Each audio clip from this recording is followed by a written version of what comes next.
Bienvenidos a las noticias económicas. En Argentina, la Cámara Nacional de Apelaciones del Trabajo suspendió este miércoles temporalmente la reforma laboral que el presidente Javier Milei firmó el pasado 20 de diciembre.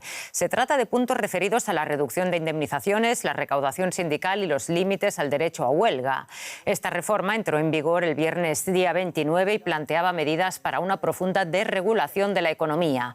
La Confederación General de Trabajadores, la mayor unión sindical del país, había llevado a cabo una movilización en contra de este decreto y solicitó al Poder Judicial frenar los cambios laborales que el gobierno de Milei quería imponer. ¿Cuál es el alcance de esta decisión de la justicia argentina? Preguntamos a nuestro compañero en Buenos Aires, el periodista Sebastián Lacunza. Muchos saludos, Sebastián. ¿Puede este fallo dar pie a la suspensión de otras reformas que el presidente Milei intenta imponer por decreto en Argentina?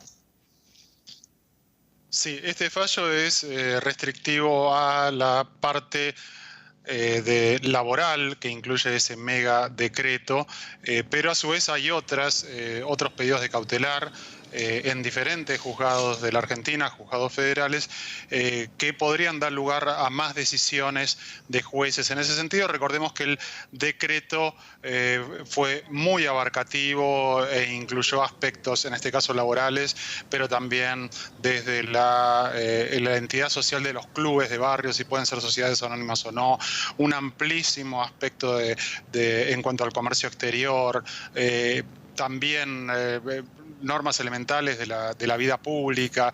Es decir, el paquete de medidas es muy amplio y este es el primer revés judicial que recibe el gobierno argentino en un mes, enero, en el que los tribunales no están trabajando habitualmente.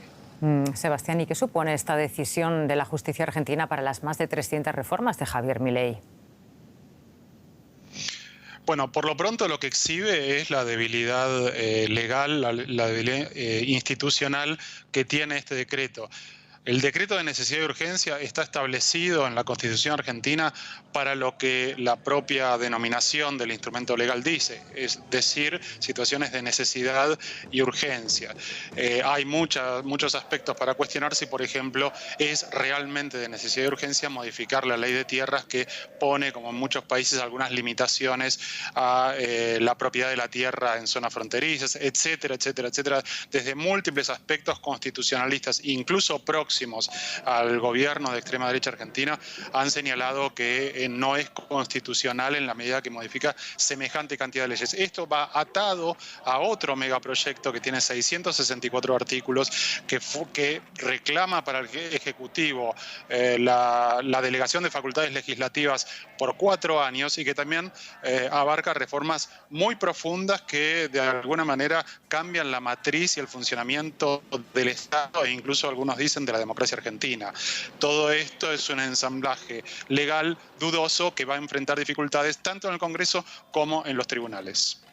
Otra cuestión muy brevemente, Sebastián. El Gobierno admitió hoy que la inflación de 2023 llegaría al 200%. ¿Confían los argentinos en que el Ejecutivo de Milei ponga coto a este mal endémico?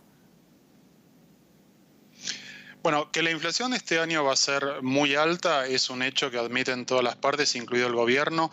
El presidente Milei, de hecho, en más de una oportunidad, barajó números de 3.500% de inflación, 7.500% de inflación.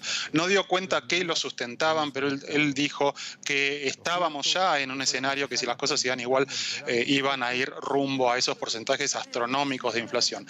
En el año 2023, la inflación fue del orden de 200%. Los primeros 11 meses fue de 170%. Es decir, tras la devaluación implementada por Javier Milei, la inflación se triplicó en el plano mensual, es decir, desde el 30%, y la proyección es altísima. La gran pregunta es si Javier Milei y su popularidad van a tolerar una escalada inflacionaria de este nivel cuando él llegó justamente para resolver un aspecto central que era la inflación del gobierno peronista. Muchísimas gracias por estas informaciones, Sebastián Lacunza.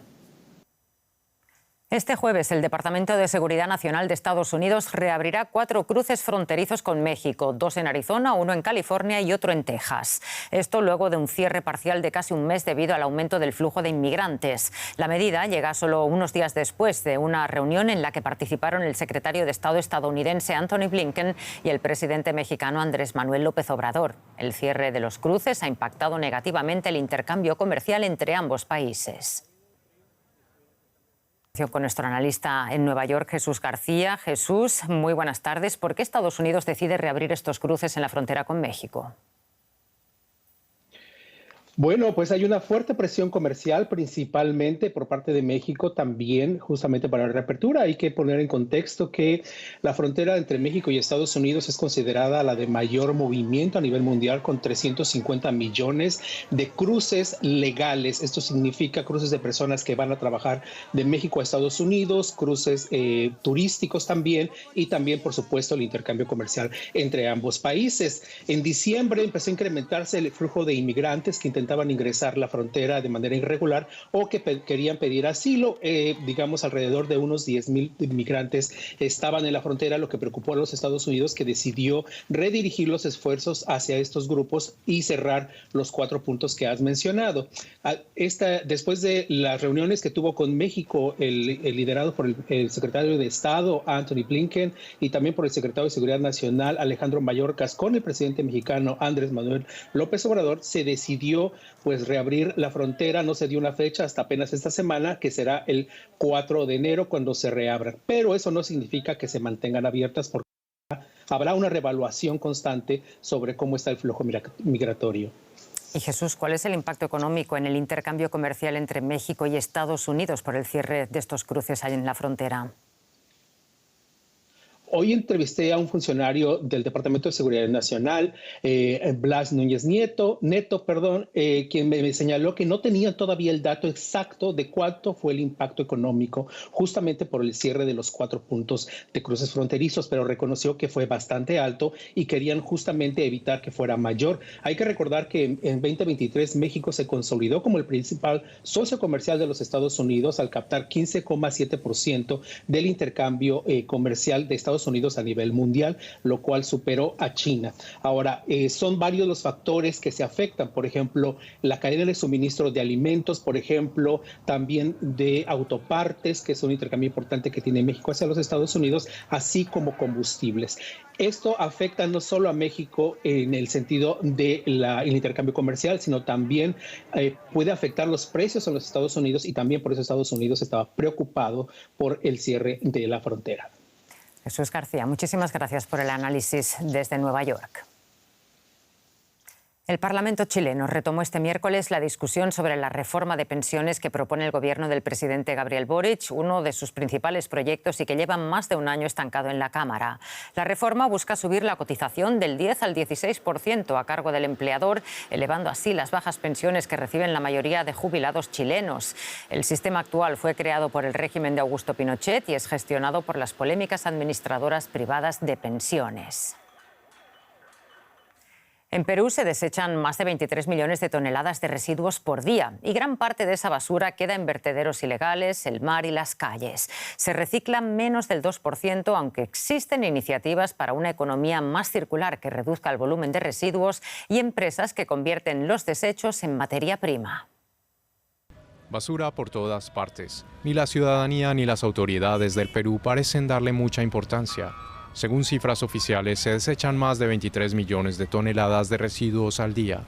El 44% de esta cifra se genera en Lima, una ciudad con un gran problema ambiental. ¿A dónde llegan todos estos residuos? Expertos como Alberto Huiman advierten que se está generando un impacto severo en la salud y el medio ambiente. En cifras oficiales, el 60% se disponen 65 rellenos sanitarios que cuenta el país y el resto va a los 1.883 botaderos que tiene el Perú.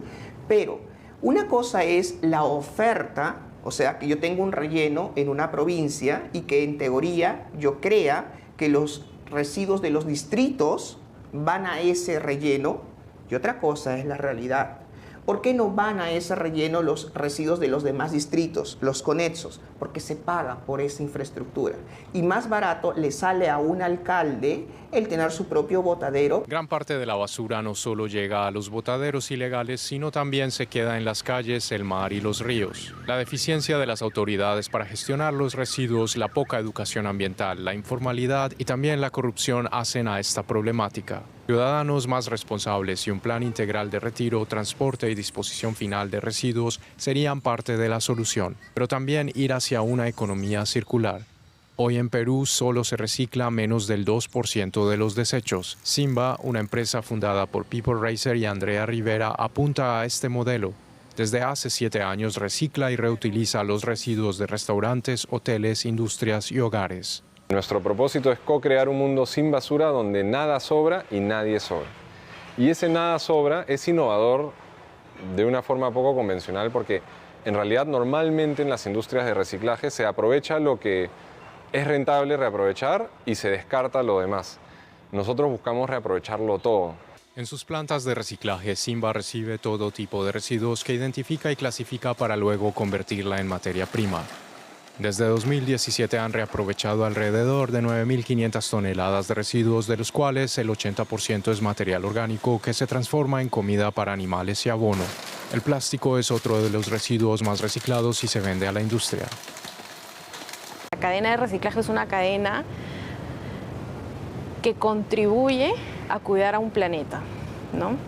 Pero no solamente por el abstracto de lo que es, sino porque permite canalizar un residuo que ya se convierte en una materia prima, y esa materia prima no necesariamente tiene que ser sucia, puede estar limpia si es que nosotros como ciudadanos hacemos el rol inmediato de segregar correctamente el residuo limpio y seco. Cada vez más empresas y organizaciones demuestran que la economía circular es necesaria en Perú para afrontar los problemas ambientales. Pero los esfuerzos no serán suficientes si no se genera más conciencia y responsabilidad para gestionar mejor sus residuos. Generar más conciencia, un gran desafío. Aquí ponemos punto final a esta edición de Economía. Gracias por su atención y confianza y hasta la próxima ocasión.